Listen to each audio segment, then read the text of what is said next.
Welcome to student dictation 5 second बाद शुरू होगा। Ready start.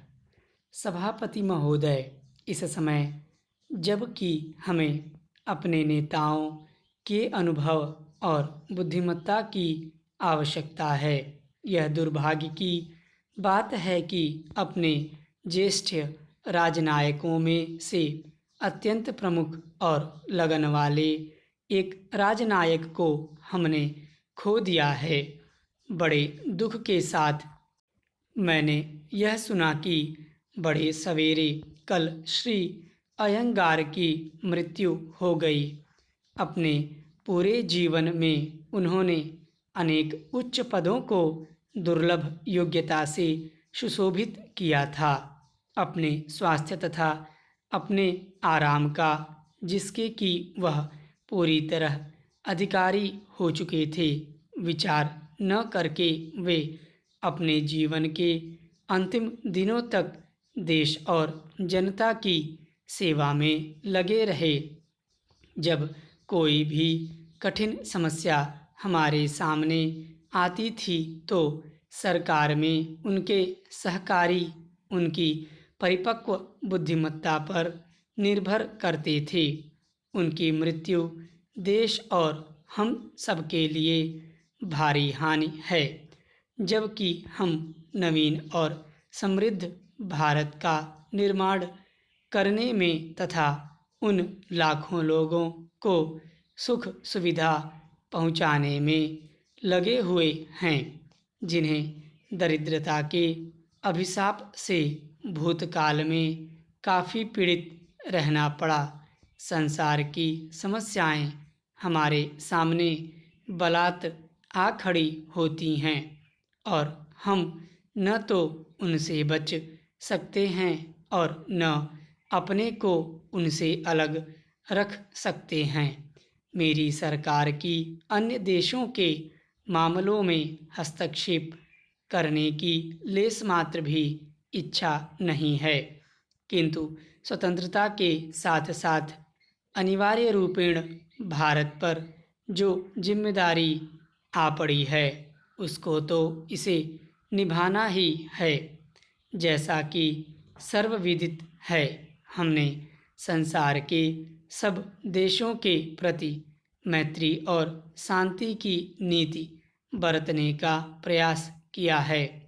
सनह सनह वे लोग भी जो इससे सर्वदा सहमत नहीं होते, इसे समझने और इसका आदर करने लगे हैं और यह बात मानी जाने लगी है कि भारत संसार में शांति का समर्थक है और वह ऐसा कोई कदम न उठाएगा जिसका परिणाम लड़ाई की प्रवृत्ति को जगाना हो।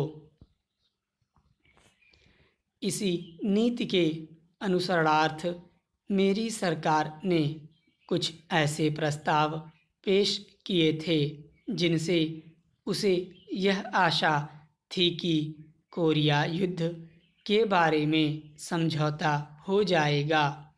इन प्रस्तावों को बहुत भारी समर्थन मिला, किंतु दुर्भाग्यवश उन महान देशों में से कुछ इन्हें स्वीकार न कर सके जिनका उससे निकटतम संबंध था। वह युद्ध जारी है और उससे न केवल कोरिया की जनता को ही कठोर यातना सहन करनी पड़ रही है, वरन अवशिष्ट संसार के लिए भी वह खतरे का निशान है। सुदूर पूर्व पर प्रभाव डालने वाले हाल में किए गए कुछ वक्तव्यों से और उनके परिणाम स्वरूप कोरिया के युद्ध का विस्तार होने से समस्त संसार में बहुत आशंका पैदा हुई है। मेरी सरकार भी इन बातों को गंभीर चिंता से देखती है। मुझे विश्वास है कि युद्ध का जो अपने साथ पहले ही भारी विपत्ति लाया है, विस्तार न होने दिया जाएगा तथा राष्ट्र और जातियों के हृदय को इन समस्याओं को शांतिपूर्ण रीति से सुलझाने की ओर मोड़ दिया जाएगा। सभापति महोदय, इस उद्देश्य को पूरा करने के लिए मेरी सरकार प्रयत्नशील रहेगी और किसी भी प्रकार का किसी राष्ट्रपुंज से कोई गठबंधन किए बिना सब देशों के प्रति मैत्री की नीति पर चलती रहेगी।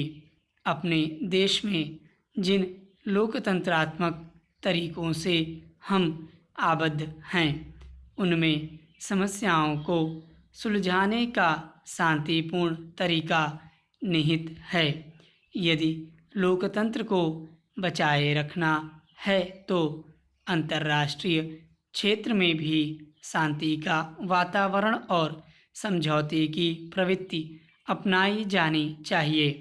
संयुक्त राष्ट्र संघ की महासभा की बैठक निकट भविष्य में फिर होगी और उसमें उन गंभीर समस्याओं पर विचार किया जाएगा जिन पर संसार में शांति अथवा युद्ध के महत्वपूर्ण प्रश्न का निर्णय आश्रित है।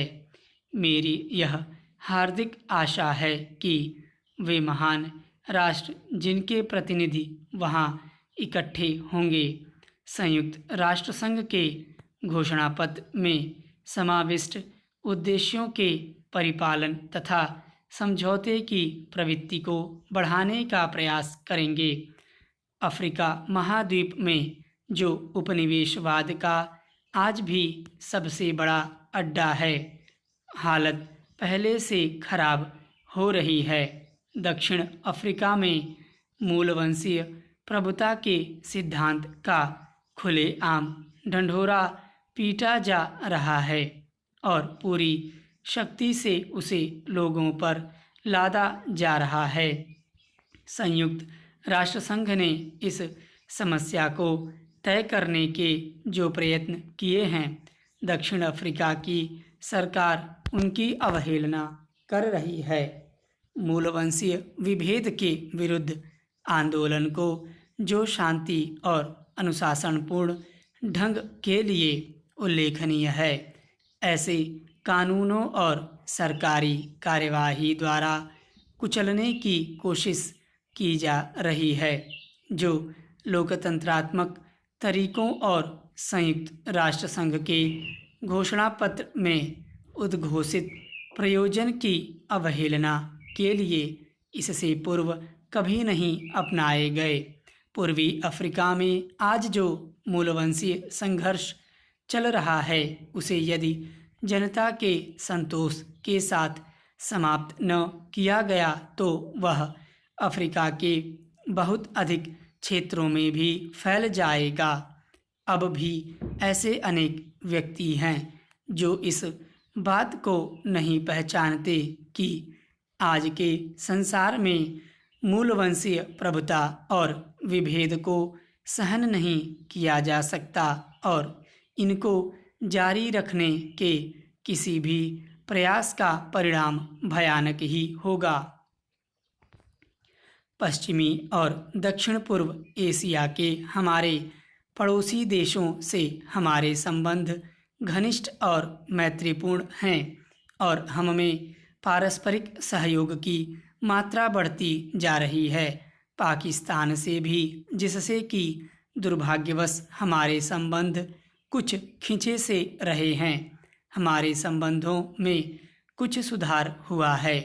यह सुधार कुछ बड़ा नहीं है, किंतु यह ऐसा चिन्ह है जिसका मैं स्वागत करता हूँ। दोनों देशों के प्रतिनिधियों के बीच हाल में हुए सम्मेलन मैत्रीपूर्ण वातावरण में हुए और मुझे आशा है कि ये फलदायी सिद्ध होंगे। पारपत्र प्रणाली आरंभ किए जाने से दोनों देशों में जो उथल पुथल हुई थी वह अब शांत हो गई है और इसके कारण बहुत सी कठिनाइयाँ पैदा हुई थीं, वे अब धीरे धीरे समाप्त की जा रही हैं। मुझे विश्वास है कि विश्व शांति के लिए हर एक देश प्रयत्नशील रहेगा। स्टॉप।